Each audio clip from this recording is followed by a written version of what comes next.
시청자 여러분 안녕하십니까? 바른미래당이 패스트 트랙 논란에 휩싸이면서 정체성의 위기를 겪고 있습니다. 그 당은 매우 위험한 선택을 앞두고 있습니다. 결론적으로 말씀드리면 바른미래당은 패스트 트랙에 참가해서는 안 됩니다. 빠져나와야 됩니다. 자, 패스트 트랙은 국회 선진화법에 따라서 패스트 트랙으로 정해지는 안건은 관련 상임위원회, 법사위원회, 본회의 전부 다 합쳐서 아무리 시간을 오래 끌어도 330일 이전에 표결을 마치도록 되어 있는 이런 제도입니다. 때문에 지금 패스트 트랙의 선거제를 정하게 되면 내년 4월 총선을 앞두고 2월 달에는 표결이 가능하게 됩니다. 그것이 민주당과 정의당이 밀어붙이는 이유입니다. 자, 그런데 패스트 트랙의 관건은 키는 바른미래당이 쥐고 있습니다. 선거제를 논의하는 정치개혁 투기는 18명인데 자, 패스트 트랙에 따라서 5분의 3 이상이 찬성하려면 11명 이상이 필요합니다. 자, 그런데 바른미래당 이 의원 2명이 가세를 해야 지금 자유한국당을 빼면 이 바른미래당 의원 2사람이 가세를 해야 11명 이상을 채울 수 있습니다. 만약에 2사람이 빠지면 10석밖에 되지 않습니다. 패스트 트랙은 불가능합니다. 바른미래당이 패스트 트랙에 캐스팅 보트를 쥐고 있는 셈입니다. 바른미래당이 왜 참여를 해서는 안 되느냐? 제가 5가지 이유를 말씀드리겠습니다. 첫 번째, 바른미래당이 참여를 하게 되면 이 좌파 이중대로 전락했다라는 비판을 면치 못합니다. 지금 현재 원내 교섭단체는 3당이 있는데 그 중에서 유일하게 이 소수 정당이 바른미래당입니다. 바른미래당의 의석수는 29. 캐스팅 보트를 통해서 이 국회 운영에 상당한 영향력을 미칠 수가 있습니다.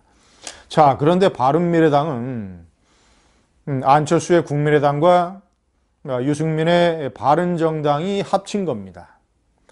자, 일부는 바른정당에서 이 상당수는 자유한국당으로 복당했고 국민의당에서 상당수는 이 합당에 반대해서 민주평화당으로 빠졌고 그래서 합쳐서 29석이 됐는데 자, 유승민 전 대표나 이 안철수 전 대표가 표방하고 있는 노선이 거의 비슷했습니다. 경제는 진보, 안보는 보수. 개혁보수.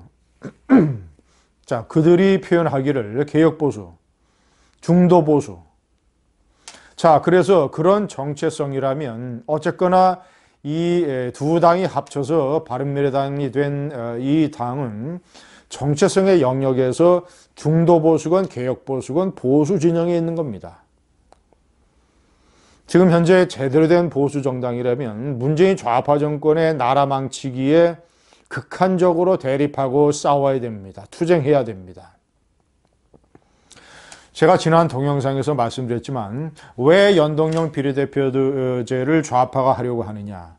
좌파가 총선 때마다 분열이 되니까 이 급진정당의 표를 사표로 만들지 않기 위해서 급진정당 정의당이 비례대표를 통해서 상당수 의석을 확보해서 자, 그렇다면 좌파의 본류 민주당과 급진좌파가 합세해서 민주평화당까지 끼워서 160, 170, 180석 많으면 200석 이상을 얻으려고 하는 음모다.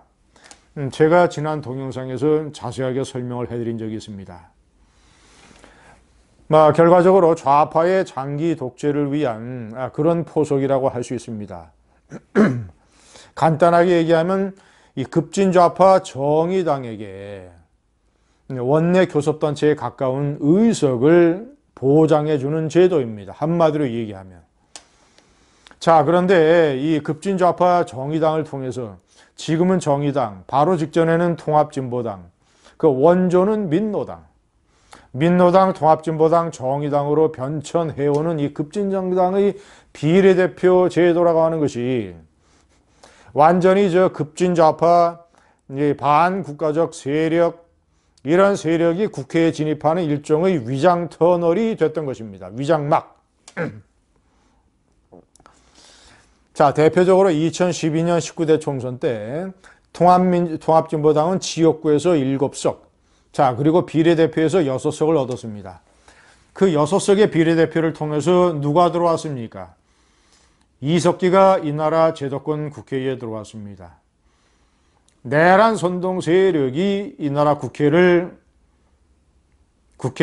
침입한 것입니다. 나중에 통합진보당은 이 반국가 정당, 자, 민주적 기본 질서를 위해하는 정당으로 해산 심판을 받았습니다. 자, 그럼 또 지금의 정의당의 비례대표 의원 중에서도 국가안보나 이 대한민국의 정체성, 자유민주주의의 가치, 이런 것에 아주 극한적으로 반하는, 대립되는 그런 인물이 지금 정의당의 비례대표로 20대 국회에도 들어와 있습니다. 때문에 비례대표가 확대돼서 연동형 비례대가 채택돼서 급진정당 정의당이 득세를 하게 되면 이것은 좌파 독재의 길을 터주는 것입니다. 아니, 그런데 그런 길에 바른미래당이 길잡이 역할을 하겠다는 것입니까? 들러리 역할을 서겠다는 것입니까? 좌파 이중대가 되겠다는 것입니까? 이 급진 세력의 원내 진출의 위장 터널이 되고 있는 비례대표제의 확대를 막기 위해서라도 이번에 패스트 트랙에 참가해서는 안 되는 것입니다. 자, 이번 무리한 선거제 제정, 그런 측면을 봤을 때 제가 조금 전에 말씀드린 연동형 비례대표제, 명분은 정당 득표율과 의석수를 근접시키는 것이 이 대의제도에 맞다라는 것인데, 제가 지난번에도 설명해 드렸지만 선거제도라고 하는 것은 그 나라의 정치 현실에 맞게 그 나라의 고유의 제도를 체크하는 것입니다. 미국을 포함한 5개 나라는 비례대표제가 아예 없습니다. 미국은 그리고 The winner takes all, 승자 독식주의입니다. 상하원 상임위원장을 다수당이 전부 다 차지합니다. 대통령 선거에서도 한 표라도 많으면 그 주의 당선자가 그 주의 선거인단을 싹쓸이합니다. 자, 이것은 대통령 중심제의 책임 정치를 보장하기 위한 그런 취지입니다. 때문에 정당 득표율에 따라서 정당 의석수가 되어야 한다는 것은 한국과 같은 분단 현실에는 맞지 않습니다. 강력한 책임 정치가 필요한 한국에는 그런 제도가 맞지 않습니다. 자, 3번 공수처와 검경 수사권 졸속 처리. 자, 바른미래당은 이런 부분에 대한 많은 보수세력을 포함한 다수 유권자들의 비판을 받으니까, 자, 그리고 당내에서도 비판하는 의원들의 목소리가 커지니까, 자, 어떤 식으로 의원총회를 열어서 결론을 내렸냐면, 공수처와 검경 수사권에 대한 바른미래당의 입장, 당론, 방침, 이것이 반영이 돼야만 패스트 트랙에 참가하겠다는 조건을 걸었습니다. 자, 이것은 현실적으로 미봉책이며 빠져나가려고 하는 명분일지 모르지만, 이 공수처와 검경 수사권이라고 하는 것은 한국의 사법제도 개혁에 대단히 중요한 법안들입니다. 결론적으로 말씀드리면 한국의 검찰이나 경찰의 문제 또는 부정부패에 대한 사법제도의 문제는 공수처나 검경 수사권 조정 같은 걸로 해결이 되는 게 아닙니다. 그것은 2차, 3차 방안입니다. 진짜 검찰, 경찰의 문제는 경찰의 수준을 높이는 것, 그리고 검찰과 경찰이 권력의 주구가 되지 않도록 제도적인 장치를 마련하는 것, 제대로 된 검찰과 경찰의 기획을 하는 것, 이런 것들이지 공수처라고 하는 일종의 옥상옥 기구를 만들거나 지금 버닝썬 사건에서 보듯 이런 경찰의 수준으로 어떻게 경찰에게 수사권을 맡기느냐, 검경 수사권을 서둘러서 조정해서는 안 된다라는 여론이 많지 않습니까? 그런데 졸속으로 이것을 패스트 트랙에 참여하는 명분을 찾기 위해서 바른미래당이 저 두 개의 중요한 문제를 며칠 사이에 더불어민주당으로 하여금 받으라고 요구하는 것은 저 두 가지 중요한 문제를 졸속으로 처리하는 것입니다. 자, 이것은 원내 교섭단체의 품격에 맞지 않습니다. 4번 캐스팅 보트의 실종. 제가 1번과 1번에서 설명드렸다시피 지금 저 바른미래당은 29석으로서 제3의 원내 교섭단체입니다.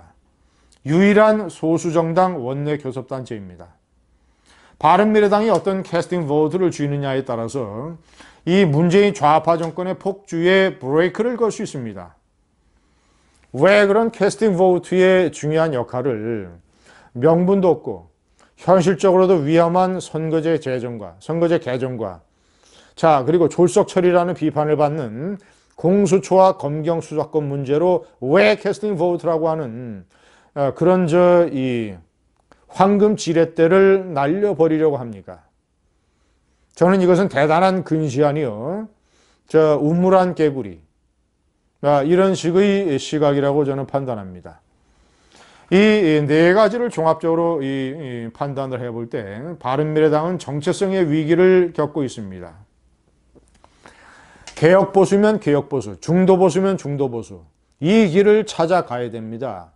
자, 물론 이 3년 전 선거와 달리 내년 선거는 바른미래당에게 대단히 힘들 것입니다. 왜냐하면 내년 4월 총선이 너무나 중요하기 때문에 많은 유권자들이 아마도 민주당과 한국당, 양당 쪽으로 표를 몰아줄 가능성이 대단히 큽니다.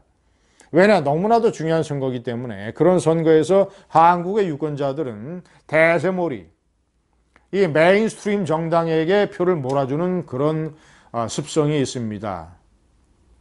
더군다나 자유한국당이 나름대로 개혁하고 변신의 모습을 보이기 때문에 이 자유한국당과 경쟁해야 되는 바른미래당으로서는 상당히 위기를 느낄지 모릅니다. 그럴수록 정도로 가야 됩니다. 지금 바른미래당이 정도로 가야 내년 4월 총선을 앞두고 한국당과 합당하거나 아니면 부분적으로 흡수되거나 이런 식의 살 길이 가능해질 것입니다. 감사합니다.